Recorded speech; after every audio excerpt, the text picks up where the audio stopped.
tudo bem? Seguimos ao vivo, 3 horas em ponto, horário de Brasília. Esta é a CNN e este é o Agora CNN. Vamos juntos nesta tarde de domingo para a gente atualizar as principais notícias do Brasil e do mundo. Eu sou o Pedro Teixeira e é claro que eu conto com a sua companhia. A gente abre esta edição falando de eleições americanas.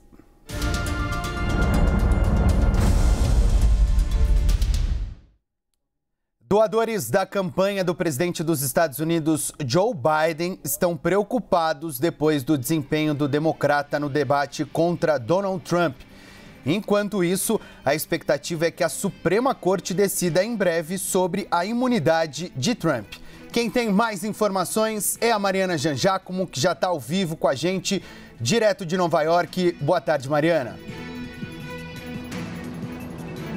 Oi, Pedro, boa tarde a todos. Pedro, a preocupação é geral no Partido Democrata com o desempenho do presidente Joe Biden no debate da CNN. Publicamente, muitos nomes importantes do partido, como o ex-presidente Barack Obama, também o ex-presidente Bill Clinton, a própria vice-presidente Kamala Harris, apoiaram Biden, declararam que ele deve sim continuar na disputa, é claro, mas a gente sabe que por trás das câmeras, a gente tem informações da CNN, o clima é de preocupação sim entre os integrantes do partido, com alguns defendendo que Joe Biden desista da corrida eleitoral e ceda o lugar para outra pessoa, para que outra pessoa dispute as eleições. Agora, para que isso aconteça, Pedro, apesar disso ser possível, pelo menos em teoria, para que isso aconteça, Biden precisa desistir. O partido não tem como forçar Biden a sair da corrida e ele não dá nenhum sinal de que vai fazer isso, muito pelo contrário. Biden fez o evento de campanha na sexta-feira, reconhecendo que o desempenho dele não foi dos melhores, dizendo que já não debate mais como antes, mas que continua comprometido com dizer a verdade e que pretende ganhar as eleições. E agora, nesse final de semana, o esforço é de Biden convencer os doadores de campanha de que deve continuar, de que eles devem continuar investindo nessa campanha. Então, os doadores agora se dividem em 3 grupos, Há uma divisão entre essas pessoas tão importantes, claro, para a campanha de Joe Biden. O primeiro grupo acredita que Biden deveria desistir, deveria sair e ceder o lugar para outra pessoa. Um segundo grupo acredita que não, acredita que isso seria dar um tiro no próprio pé, acredita que isso seria admitir a derrota, que a essa altura do campeonato não ajudaria em nada Biden desistir da corrida e ainda começar um novo processo para escolher quem seria essa pessoa para substituir o presidente americano, além do fato de que é isso, a gente está falando do atual presidente dos Estados Unidos, então alguns veem com maus olhos essa ideia porque veem como um sinal do Partido Democrata de que, na verdade, o presidente não deveria ser o presidente se ele está no poder agora e não deveria concorrer à reeleição. E há um terceiro grupo que pede calma, que pede cautela antes de tomar qualquer decisão drástica, pede para que o partido observe a movimentação, observe como, de fato, o público vai se comportar, o eleitorado vai se comportar. Há uma ideia ali de os democratas lançarem pesquisas agora nessa semana para entender exatamente qual o tamanho do estrago, dos momentos ruins de Biden no debate, se isso realmente influencia a percepção do público ou não. E também, esses democratas, esses doadores de campanha querem, na verdade, esperar, entender exatamente o que vai acontecer com Donald Trump também, porque do outro lado, claro, a situação de Trump parece melhor nesse momento, os republicanos tentam muito explorar esses maus momentos de Biden no debate, mas a gente está prestes a saber uma decisão da Suprema Corte que pode ter um impacto enorme na campanha de Donald Trump também. Os juízes devem divulgar a decisão sobre se Trump tem direito ou não à imunidade presidencial no caso de tentativa de interferência no resultado da eleição de 2020. Donald Trump alega que estava agindo como presidente dos Estados Unidos, cumprindo o dever dele como presidente americano ao apontar para irregularidades nas eleições. Aí é sempre muito importante a gente deixar claro que não houve irregularidade, isso ficou comprovado que não houve irregularidade, mas ele alega isso e alega que não pode ser processado por ter essa imunidade presidencial. Então, claro que se os juízes legislarem a favor de Trump, primeiro, ele se livra de mais um problema na justiça e, segundo, acaba sendo uma vitória para ele, para a opinião pública. Agora, se legislarem de maneira contrária, e pelo que a gente viu quando os juízes ouviram os argumentos, parece que esse ser o cenário mais provável, isso é uma derrota para Trump e a gente precisa ver como que isso vai impactar nesse caso, na justiça contra ele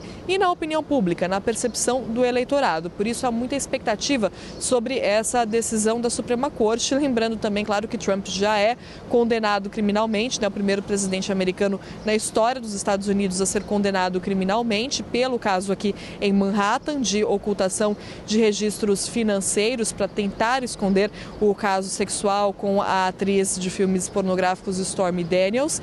E isso parece não ter tido impacto, né, na base eleitoral de Donald Trump, que continuou muito fiel. Então são muitas perguntas, Pedro, que a gente tem para responder nesse momento nos dois lados, tanto no Partido Democrata, né, com toda essa situação de Biden, como fica essa candidatura, como fica essa campanha até agora, como ficam as doações de campanha, enfim, as divisões dentro do partido, e do lado dos republicanos, muita expectativa para essa decisão da Suprema Corte e qual vai ser a percepção do público a partir disso. Pedro.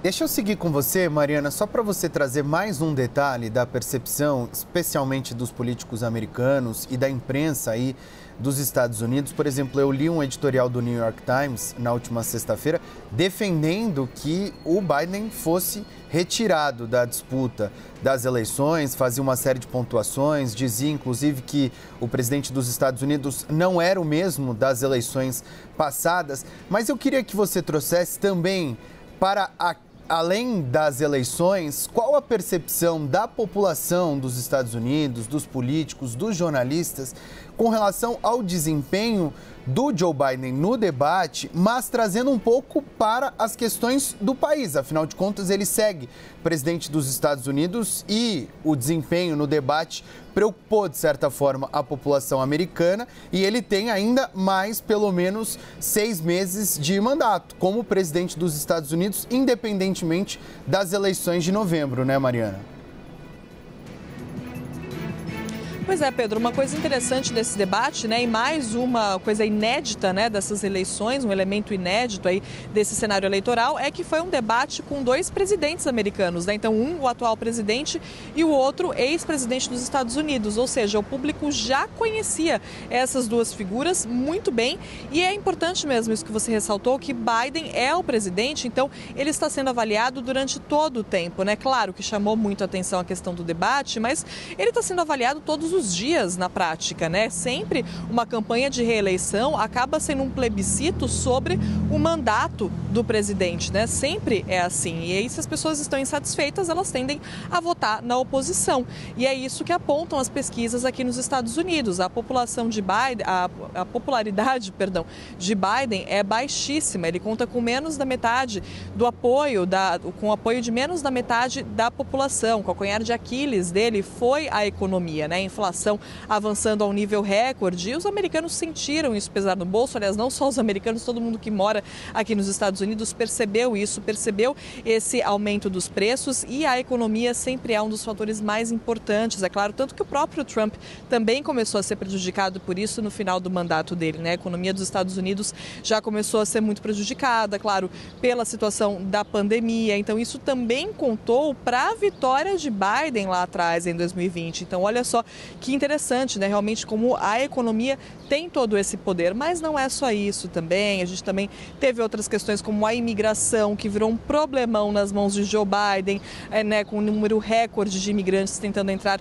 aqui nos Estados Unidos. A situação das guerras, apesar dessas questões acabarem não influenciando tanto, né, política externa na opinião do público, do eleitorado americano necessariamente, é algo que Trump também explora, né? Ele até falou isso no debate, disse que se ele fosse presidente, essas guerras não estariam acontecendo. Então, tudo isso acaba virando ali ponto para ou a população ficar insatisfeita ou para Trump explorar, né, ou para a oposição explorar ali esses pontos fracos. E há pontos fracos, sim, muitos nesse mandato de Joe Biden, de acordo com a população aqui dos Estados Unidos. Muitos americanos não concordam com os rumos do país. Agora, a questão, Pedro, é que isso não quer dizer também que as pessoas gostem de Donald Trump, né? Afinal, ele perdeu, né, em 2020, a gente precisa lembrar, nesse plebiscito, nesse referendo sobre o mandato dele, ele perdeu, né, para Joe Biden. Então não é que as pessoas gostem necessariamente de Trump também, mas é que elas estão insatisfeitas com Biden. Então por isso as pesquisas mostram ali os dois praticamente empatados. Agora são pesquisas que levam em conta a opinião popular, ou seja, a população toda dos Estados Unidos, e pela forma como as eleições acontecem aqui com o colégio eleitoral, não é assim que funciona, né? Não é necessariamente quem ganha no voto popular que acaba se elegendo presidente. Então o que a gente tem que ficar de olho é naqueles estados pêndulo ali, onde não há uma dominância clara de republicanos nem de democratas. É a opinião dessas pessoas, na verdade, que conta. E nesses estados, até agora, tudo aponta para Donald Trump à frente. Pedro.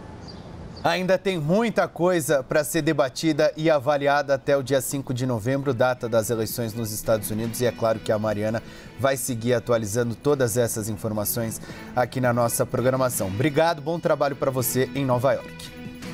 Ainda nas notícias internacionais, o furacão Beryl, que se aproxima cada vez mais do Caribe, subiu para a categoria extremamente perigoso. Esse é o primeiro furacão dessa temporada na região. A categoria 4, na qual ele se encaixa agora, é a segunda mais perigosa. Os ventos podem ultrapassar 200 km por hora, segundo o Centro Nacional de Furacões dos Estados Unidos. Moradores das regiões atingidas devem se preparar para impactos catastróficos. Neste momento, o furacão está se deslocando em direção a Barbados. A gente acompanha agora imagens ao vivo da França, onde a líder da extrema-direita, Marine Le Pen, acompanha os primeiros resultados das pesquisas de boca de urna. A gente vê imagens dela discursando neste momento. Le Pen e o partido de extrema-direita União Nacional ocuparam o centro das atenções na campanha para as eleições parlamentares na França. O presidente francês Emmanuel Macron antecipou as eleições que deveriam acontecer só em 2027, depois que o partido de Le Pen o derrotou nas eleições para o Parlamento Europeu. A gente faz um rápido intervalo agora e daqui a pouco as atualizações das eleições na França. As urnas estão sendo fechadas neste momento em uma eleição que pode colocar a extrema-direita no governo. Os primeiros resultados de boca de urna, como eu disse agora há pouco, devem ser divulgados em instantes e a gente vai atualizar tudo isso aqui no Agora CNN, que volta já.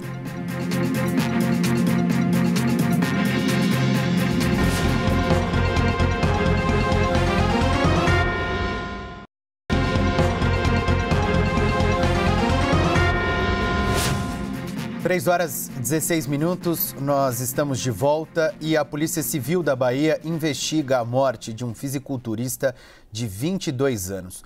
O corpo dele foi encontrado em um estacionamento na cidade de Porto Seguro. A Camila Tícia acompanha o caso e tem mais detalhes. Boa tarde, Camila.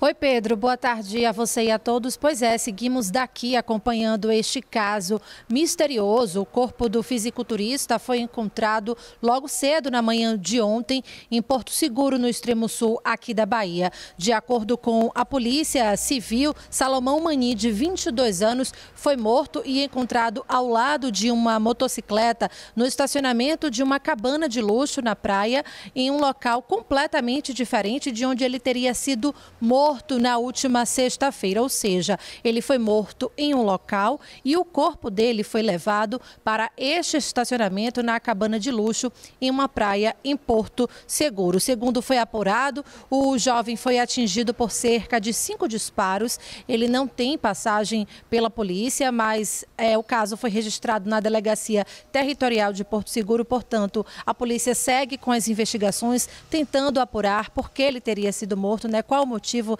desse crime e quem teria cometido este crime. A polícia também tenta escutar testemunhas, está em busca de imagens de segurança do local onde ele foi morto para poder conseguir chegar a essa conclusão deste crime. A namorada do rapaz, desse fisiculturista, também divulgou a notícia nas redes sociais. Ela, muito triste, lamentou a morte dele, claro, e disse que ele saiu na última sexta-feira à noite e não voltou mais. Daí que ela sentiu a falta do rapaz e então procurou a polícia. A CNN buscou também um esclarecimento deste Beach Club desde ontem e tentamos contato, mas eles ainda não retornaram, Pedro. Portanto, segue aí a investigação da morte desse fisiculturista, essa morte misteriosa em Porto Seguro, no extremo sul aqui da Bahia. Eu volto com você.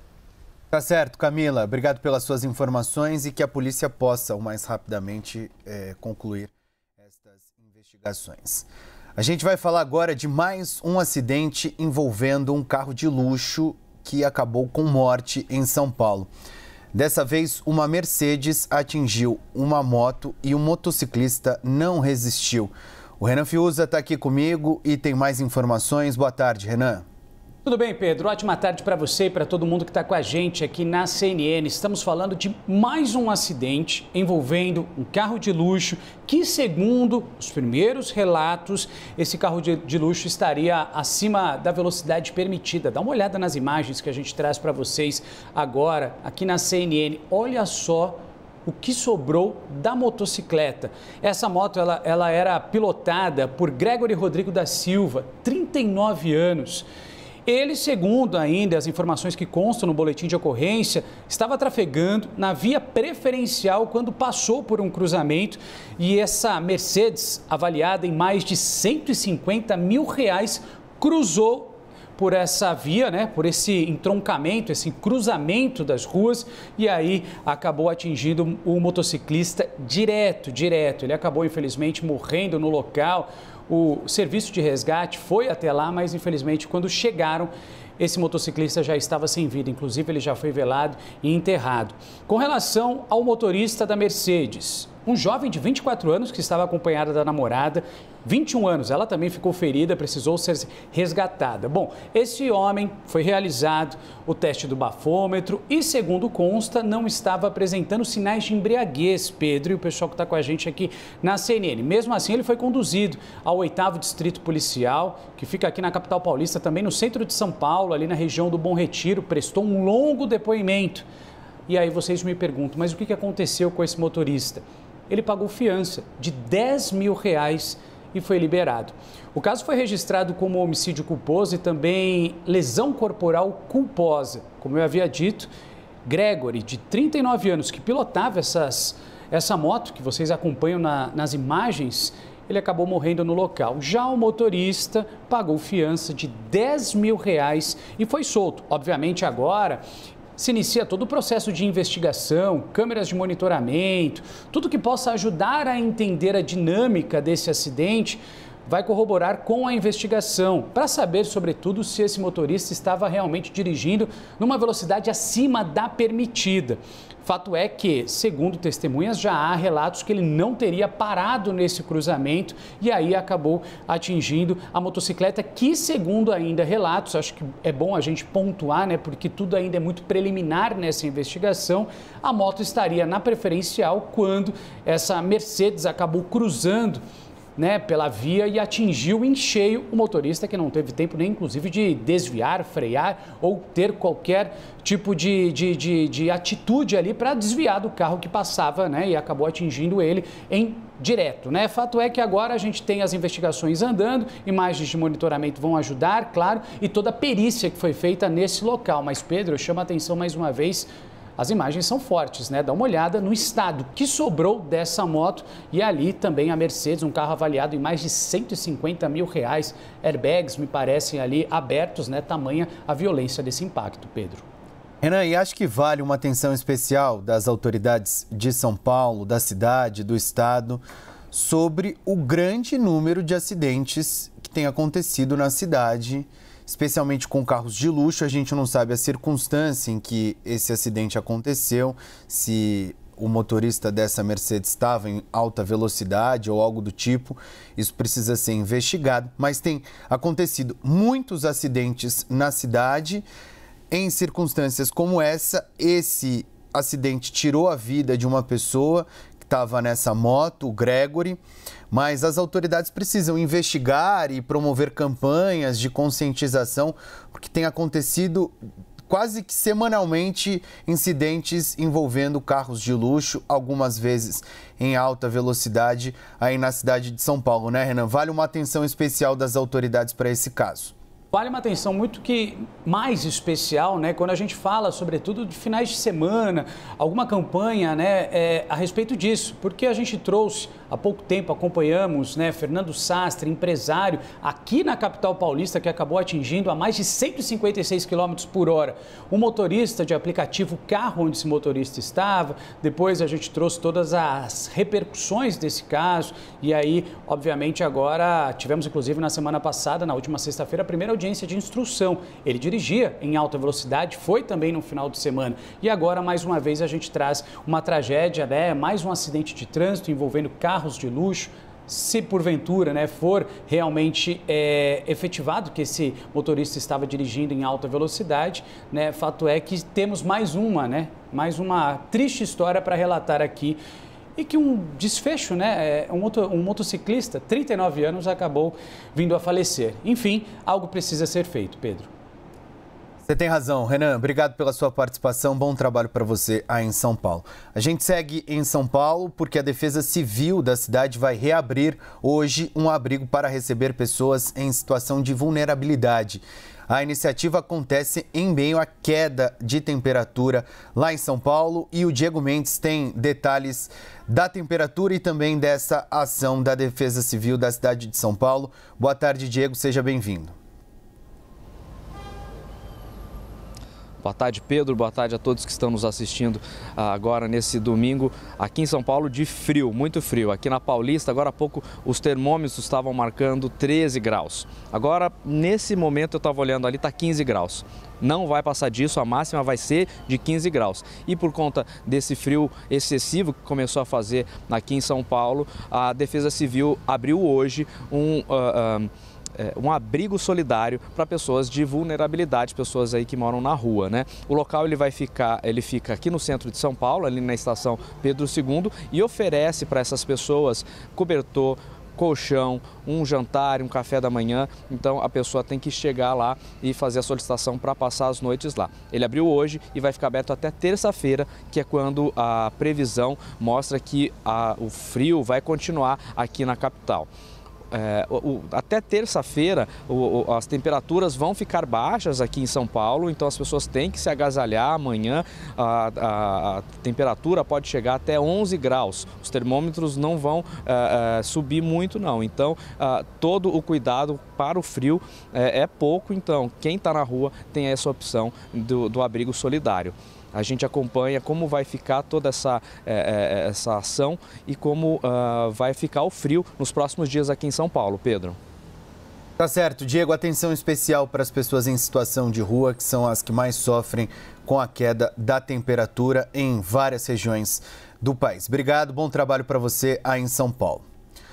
O domingo foi de recorde de frio no país. As cidades da região sul também estão sofrendo com a baixa da temperatura. Inclusive, as temperaturas ficaram abaixo de zero e tiveram aí o dia mais frio do ano. A gente vai lá para o sul do país com a Isadora Aires, direto de Porto Alegre, que tem mais informações. Está toda agasalhada a Isadora. Tá frio por aí, né, Isa?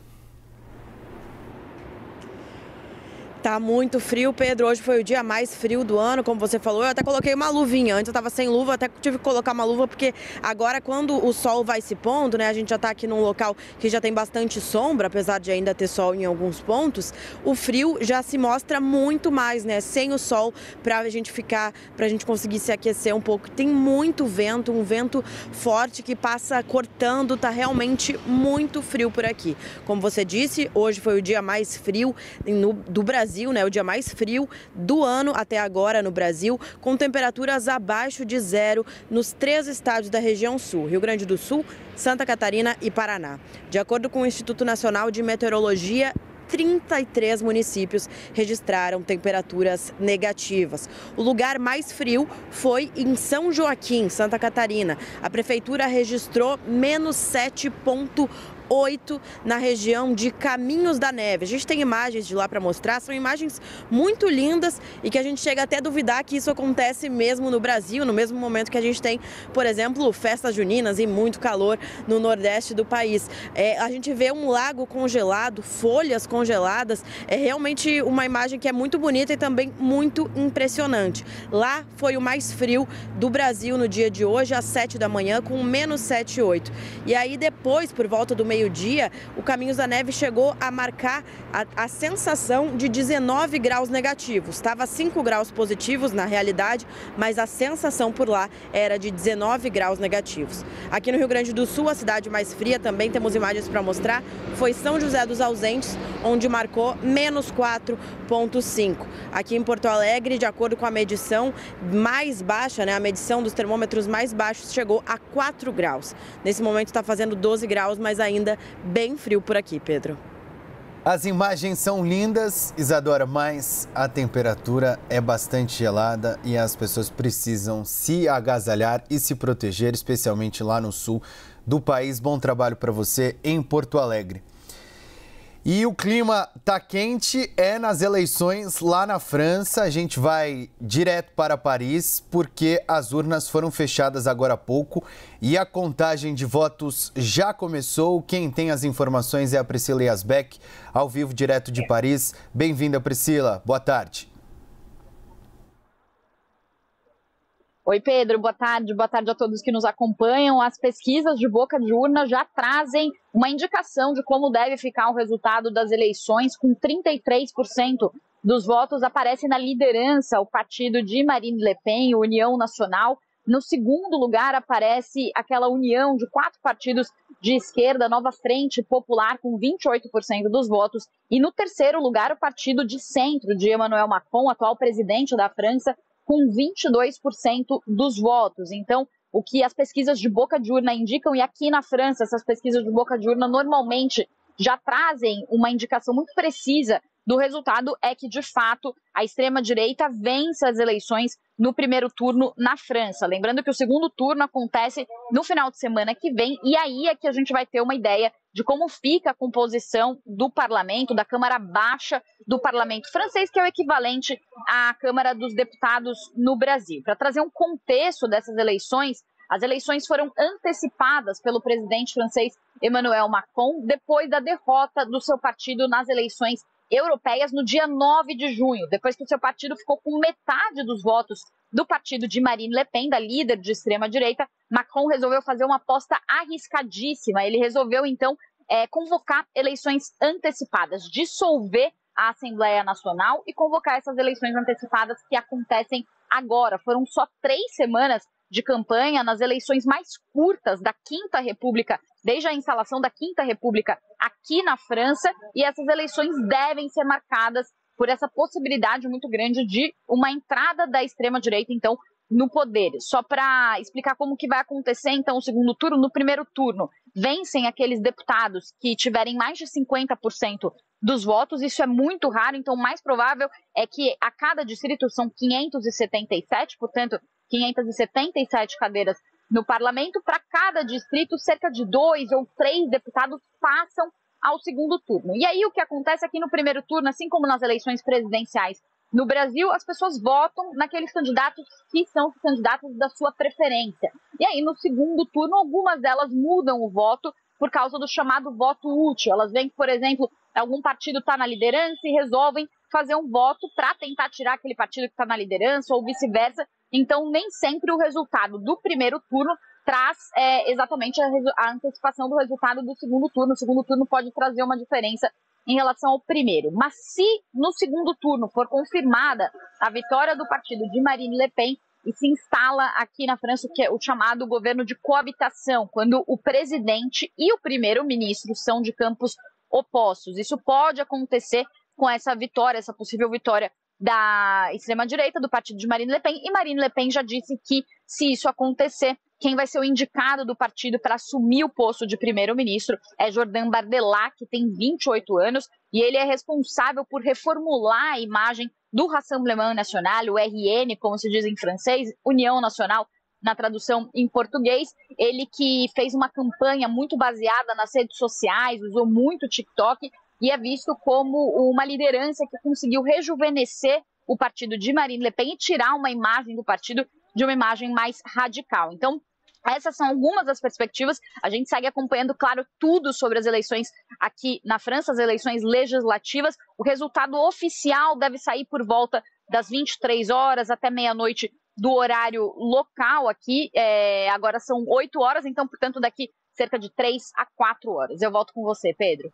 Priscila, só para a gente esclarecer, se eventualmente os resultados da boca de urna se confirmarem e o partido da Marine Le Pen de fato conquistar maioria na Câmara Baixa da França, como é que fica a situação para a governabilidade do Emmanuel Macron? Ele passa a ter uma importância mais institucional do que propriamente definitiva para as políticas aí da França? Só para a gente esclarecer para quem nos acompanha, Priscila.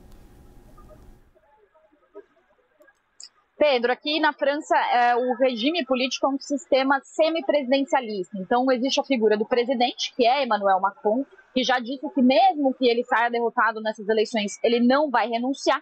E tem a figura do primeiro-ministro. O presidente, ele é uma figura importante, a figura política mais importante do país, por exemplo, para assuntos de política externa. Já o primeiro-ministro, ele é responsável por liderar resoluções e também regulamentações. Então, o primeiro-ministro, ele tem uma função ali de chefe do governo. Então, os dois acabam dividindo a liderança no país. E aí, o que pode acontecer? Se, de fato, o União Nacional de Marine Le Pen vencer as eleições, o que acontece é que o partido que tem a maioria dos assentos na Assembleia Nacional, ele tem a prerrogativa de indicar o primeiro-ministro. Então, a maioria na Assembleia Nacional, o primeiro-ministro, ele tem que refletir a maioria na Assembleia Nacional. Lembrando que são 577 assentos...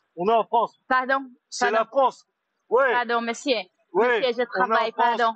On travaille en France. Deixa eu pegar daqui que a Priscila estava concluindo a explicação dela e foi, infelizmente, atrapalhada. Daqui a pouco a gente volta a conversar com a Priscila Yazbek, direto de Paris, que esclarecia as consequências do resultado dessas eleições que foram antecipadas pelo presidente da França, Emmanuel Macron. A gente está começando a receber os resultados das pesquisas de boca de urna que foram feitas lá na França. Os resultados oficiais devem sair nas próximas horas e a gente vai atualizar tudo isso aqui na nossa programação.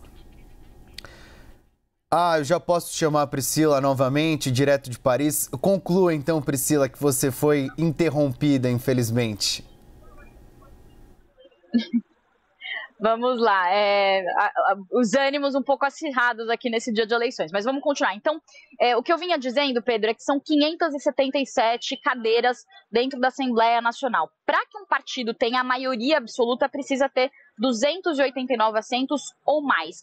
Quando um partido tem a maioria absoluta ou forma uma aliança de partidos que tem a maioria absoluta, essa maioria, o primeiro-ministro deve refletir essa maioria. É por isso que aí o presidente, Emmanuel Macron, ele é obrigado a indicar um primeiro-ministro que reflita essa maioria. Mas o que os especialistas dizem é que pode haver um cenário também de uma maioria relativa, que é quando, por exemplo, o partido, que é o partido que teve mais assentos, ele tem a maioria dos assentos, mas ele não tem 289 cadeiras, ele não tem a maioria absoluta. E aí se instala um governo mais frágil. É o que estava acontecendo com Emmanuel Macron. Ele tinha a maioria relativa e não absoluta. E aí ele precisa formar alianças para conseguir aprovar algum projeto ou recorrer àquele artigo 49.3 da Constituição, quando faz passar alguns projetos à força sem o aval da Assembleia Nacional. E aí tem um outro cenário também, Pedro, que é vislumbrado aqui na França, que é o cenário em que essa maioria relativa é uma maioria muito frágil. Os outros partidos, eles conseguem se juntar para formar uma maioria e barrar as ideias e projetos dessa maioria relativa. Só uma última informação para finalizar. É por isso que Jordan Bardella, que é o candidato que deve ser indicado a primeiro-ministro, se o partido de Marine Le Pen ganhar, ele já disse que ele não vai aceitar o cargo de primeiro-ministro se ele tiver só a maioria relativa e não a maioria absoluta. Porque se ele aceitar o cargo sem ter a maioria absoluta, os outros partidos podem se juntar e fazer a chamada moção de censura e derrubar o primeiro-ministro. Ou seja, se não houver um partido com maioria absoluta, o cenário é de grande instabilidade daqui para frente, Pedro. A gente vai ter que seguir acompanhando todos estes desdobramentos, né, Priscila? Bom trabalho para você aí em Paris. A gente vai atualizar isso tudo ao longo da nossa programação, especialmente nesse domingo e, é claro, durante toda a semana. Até mais, Priscila. Daqui a pouco, a ex-diretora da Americanas, Ana Cristina Saicali, deve se entregar ainda hoje às autoridades portuguesas no aeroporto de Lisboa. Na volta, eu e a Larissa Rodrigues vamos atualizar esse caso para você. Até já.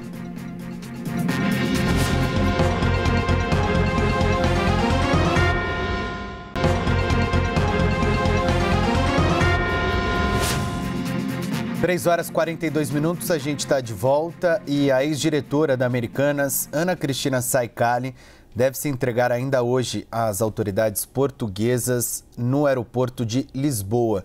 Segundo o juiz brasileiro Márcio Muniz da Silva Carvalho, que é o juiz responsável pelo caso, a defesa da executiva fez esse acordo com a Justiça para evitar uma prisão preventiva. Larissa Rodrigues chega para cá com mais detalhes, está acompanhando de perto essa história. A gente está na expectativa de que a ex-diretora da Americanas se apresente, né, Larissa, lá no aeroporto de Lisboa. Boa tarde. Pedro, boa tarde para você, para quem acompanha a gente. Falando há pouco ali com algumas pessoas ligadas à Polícia Federal, o que me pontuaram? Que ela tem até hoje à noite, no horário de Portugal, para se apresentar. Então, há uma expectativa de que nos próximos minutos ela já possa estar deixando Portugal com destino ao Brasil. A informação que eu tenho é que ela deve pousar ali no aeroporto do Galeão. E nesse local já será abordada para entregar o passaporte para que não possa mais sair do país. Foi feita uma espécie de acordo, né? A Polícia Federal, quando foi até a Justiça e pediu a prisão da Ana Cristina, a informação da Polícia Federal apresentada ali é que ela teria fugido para Portugal, há poucos dias, no dia 15 de junho, me pontuaram algumas fontes. Aí, numa negociação, a defesa da própria Ana Cristina foi conversar com as autoridades, disse que ela tinha, sim, intenção de voltar ao Brasil, que não estava fugindo, que teria viajado de última hora para uma viagem de passeio, para visitar alguns museus, algumas exposições, junto com o filho para Portugal. Então, esse foi o acordo. Ela volta ao Brasil, entrega o passaporte e as investigações continuam. Não vai mais poder deixar o Brasil depois de toda essa negociação. Foi um método encontrado pela defesa, numa estratégia, para que ela não tenha que ficar presa, como inicialmente era a determinação da última quinta-feira. Vale enfatizar que a situação da Ana Cristina, e até por isso foi firmado esse acordo, ela é um pouco mais fácil para a justiça brasileira do que o caso do Miguel Gutierrez, ex-CEO da Americanas. O Miguel Gutierrez, a gente vem pontuando isso aqui na CNN, ele tem cidadania espanhola. A Ana Cristina não. Ela teria viajado, segundo algumas fontes, para Portugal com visto ali de turista, como todos nós normalmente, né, como quando vamos visitar outros países, conseguimos. Então, ao voltar para o Brasil e entregar o passaporte, a Justiça e a própria Polícia Federal teriam entendido que pelo menos consegue continuar controlando e continuando com as investigações. Falando do Miguel Gutierrez, a gente lembra que ontem ele foi colocado em liberdade, mas também vai entregar o passaporte, só que por ter cidadania espanhola, ele que é ex-CEO da Americanas, vai continuar na Espanha. Pedro. Tá certo, Larissa. Obrigado pelas suas informações. A gente volta a conversar daqui a pouquinho. O Senado deve analisar na próxima terça-feira um pacote de regras mais rigorosas sobre prisões e cumprimentos de penas. Assunto para a Thaisa Medeiros, que está ao vivo aqui com a gente. Boa tarde, Thaisa. Oi, Pedro. Boa tarde para você, para todo mundo que nos acompanha nesse domingo. A Comissão de Segurança Pública do Senado tem essa agenda, então, na terça-feira, às 11 horas, um pacote de medidas que endurecem penas e cumprimento de penas e prisões. Do que se trata, então, essas leis? São 4 ao todo. A primeira fala de detenção em presídio federal para quem assassinar agentes de segurança. A outra fala sobre violência contra as crianças para dificultar a progressão de pena para quem comete crimes envolvendo violência contra crianças, prisão especial e, por fim, um texto que propõe o endurecimento da pena, o aumento da pena para quem cometer crimes durante a liberdade condicional, as saidinhas ou que estiver foragido ou em prisão domiciliar. Então, esses pacotes aí de matérias, eles todos têm esse tom de endurecer as penas e o cumprimento das penas e as prisões. Vou destacar aqui o projeto que fala da detenção em presídio federal para quem cometer homicídio contra algum agente de segurança. Esse projeto já passou pela Câmara dos Deputados, foi aprovado em agosto de 2021. Ele é de autoria do deputado Carlos Jordi e no Senado ele é relatado pelo senador Flávio Bolsonaro, que já emitiu um parecer favorável sobre essa matéria em setembro. Então, existe uma grande chance dessa matéria ter andamento aí na Comissão de Segurança Pública. Ela valeria para pessoas integrantes das Forças Armadas, policiais civis, federais e militares, bombeiros militares, agentes da Polícia Rodoviária e Ferroviária Federal. E com isso, a lei de execução prevê uma prisão em presídio federal apenas para líderes de facções criminosas ou milícias privadas ou para quem tenha atuação criminosa em mais de 2 estados da federação. Então, caso seja aprovada, ela incluiria também crimes de homicídios contra esses agentes de segurança. Além disso, tem um outro projeto a respeito da violência contra a criança, de dificultar a progressão de pena, ou seja, dificultar quando a pena fica mais leve para a pessoa que cometeu o crime, ela seja dificultada caso o crime tenha envolvido violência contra a criança. Então, esse é um resumo do que vai ser discutido na terça-feira, às 11 horas, lá na Comissão de Segurança Pública do Senado. Pedro. E a gente vai acompanhar aqui na CNN. Obrigado, Thaisa. Bom trabalho para você. Por falar em prisão, uma quadrilha foi presa após invadir uma casa e fazer um homem refém no Jardim Europa, bairro Nobre de São Paulo. O crime aconteceu em plena luz do dia. Inacreditável, né, Renan Fiuza? Tamanha ousadia, viu, Pedro, desses criminosos. Para quem não conhece aqui a capital paulista, Jardim Europa, essa rua, né, onde estava ali a casa, né, onde fica a casa, chama-se Rua Groenlândia. Para quem não conhece, é uma rua, uma área nobre, com uma certa segurança, né, imagens de câmeras de monitoramento, circuitos ali, inclusive uma escolta particular paga por esses moradores, porque são várias mansões, né? E aí agora fica a questão, como esses 4 criminosos entraram nessa casa. A Polícia Militar ela foi acionada, segundo a nota da Secretaria de Segurança Pública, ainda não ficou muito claro quem é que conseguiu chamar a polícia. Mas, vou contar para vocês, 4 criminosos entraram dentro dessa residência, acabaram separando ali uma série de objetos valiosos, né? E a ideia deles era, obviamente, roubarem tudo, entrar na casa e sair sem serem notados. Fato é que a polícia chegou e aí conseguiram de imediato, em meio à negociação, prender pelo menos 3 criminosos que se renderam. Um outro criminoso, o 4º, muito alterado, segundo os policiais militares, resolveu fazer o morador refém. Inclusive, acabou ferindo o morador, dando uma coronhada nele, né? E aí foi uma extensa negociação. Policiais do GAT, né, que é o Grupo de Ações Táticas Especiais, especializados nesse tipo de negociação, depois de uma longa conversa entre policiais e esse criminoso, conseguiram fazer com que ele fosse rendido. Ele se entregou e esse homem, morador dessa residência, foi libertado. Fato é que chama atenção, você mesmo destacou, a gente está falando de um crime, de um assalto que acontece em plena luz do dia, numa das áreas mais nobres aqui da capital paulista, zona oeste de São Paulo, Rua Groenlândia, repleta de segurança, monitoramento. Dá uma olhada aí nas imagens, né? Não somente os policiais do GAT, como também da Rota, que é a elite da Polícia Militar, estiveram no local nessa tratativa, nessa negociação. Após, né, a prisão desses 4 suspeitos que vocês acompanham nas imagens, a polícia conseguiu apreender 2 armas que estavam em posse desses ladrões e também conseguiram recuperar tudo que esses criminosos planejavam levar da casa desse morador. Fato é também que eles chegaram até esse local num carro, usado pela quadrilha com as placas clonadas, e agora a investigação quer entender se outras pessoas possam estar envolvidas nesse crime, ou seja, encobertando, dando ali, de certa forma, uma certa segurança para que esses criminosos entrassem nessa residência. A investigação continua, Pedro. Tá certo, Renan. Obrigado. Bom trabalho para você. E a Polícia Militar prendeu um integrante da alta cúpula do PCC em Mongaguá, no litoral sul de São Paulo. O criminoso, conhecido como Batata, estava foragido desde fevereiro deste ano. Ele foi preso durante uma confraternização familiar. Segundo a Secretaria de Segurança Pública de São Paulo, o chefe da facção era procurado por tráfico de drogas.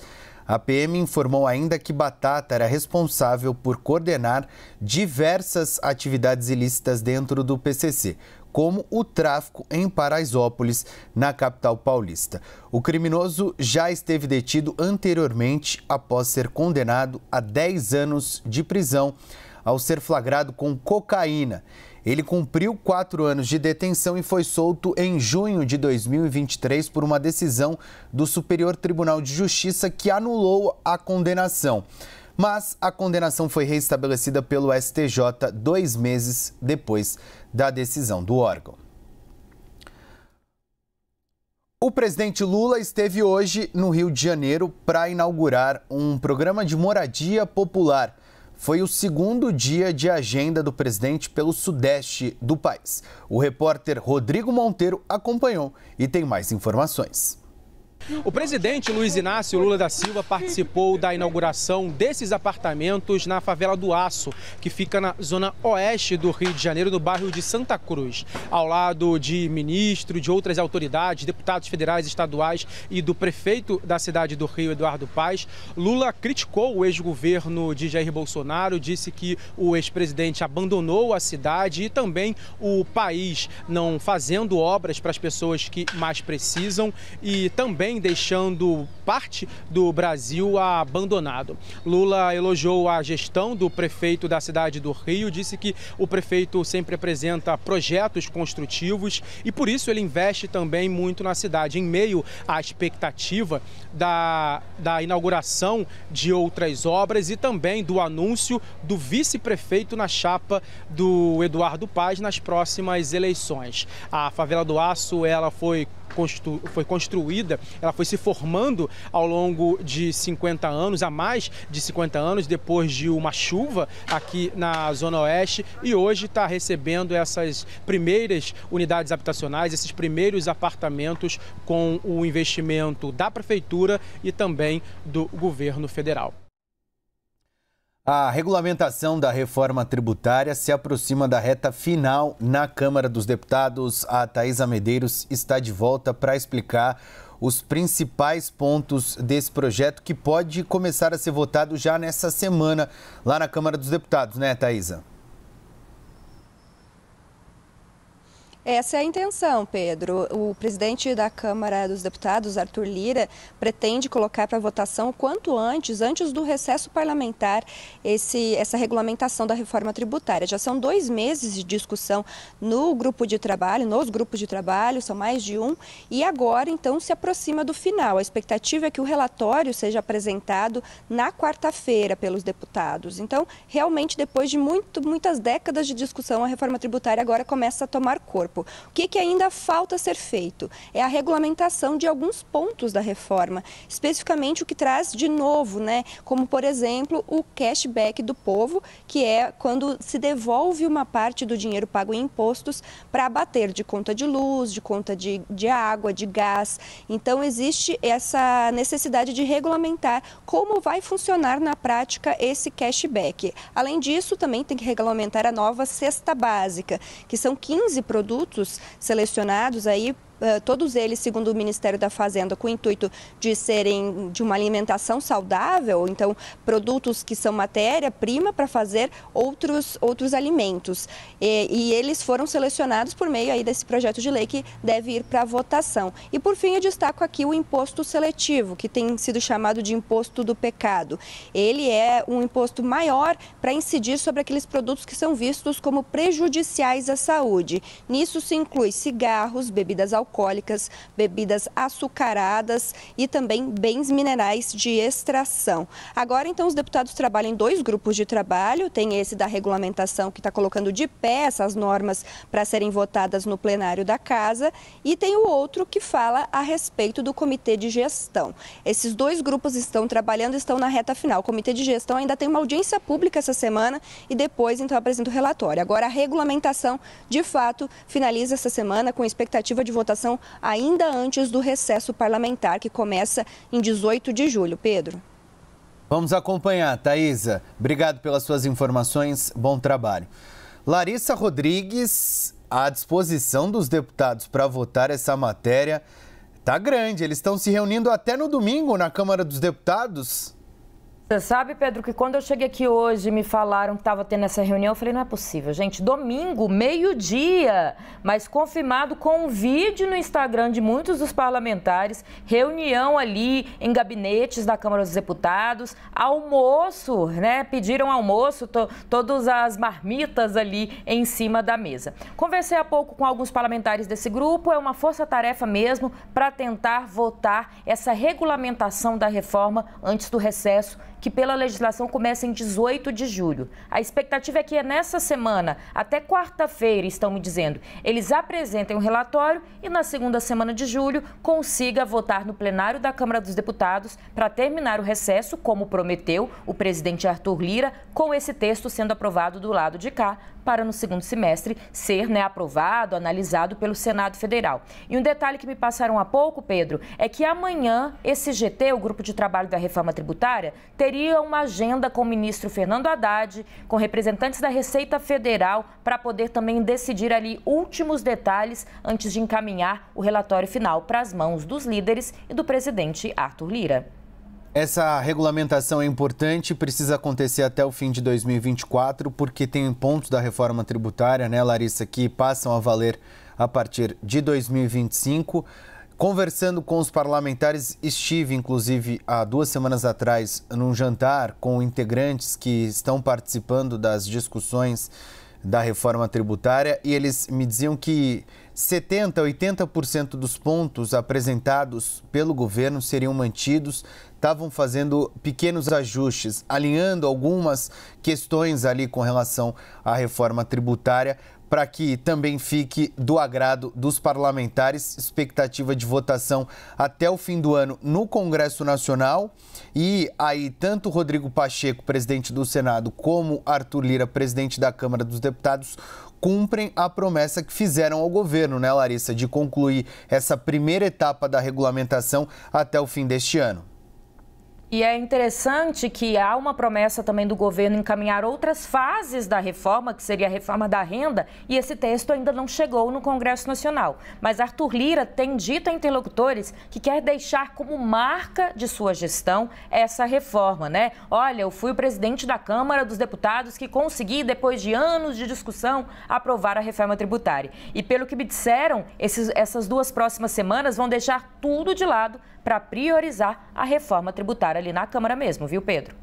A gente vai seguir acompanhando, tem 2 semanas até o recesso parlamentar, então tem muita discussão relacionada à reforma tributária. Obrigado. Fala, Larissa, rapidinho. Desculpa, é porque a gente estava decidindo aqui. Só uma última informação antes da gente encerrar, que a gente confirmou no Laço. A gente falou há pouco da ex-diretora, né, da parte digital do braço da Americanas, a Ana Cristina Sacali. Ela, a informação que eu tenho agora, já se apresentou no aeroporto de Lisboa, como combinado com a Justiça, e está a caminho do Brasil. Perfeito. E a gente vai avançar nestes detalhes dessa apresentação da ex-diretora da Americanas na próxima edição do Agora CNN, que começa às 5 horas da tarde. Você fica agora com o Lucro, no Lucro, com o Felipe Ciani, que vai entrevistar o João Silva. A gente volta ao vivo daqui a pouquinho com novas informações. Até mais.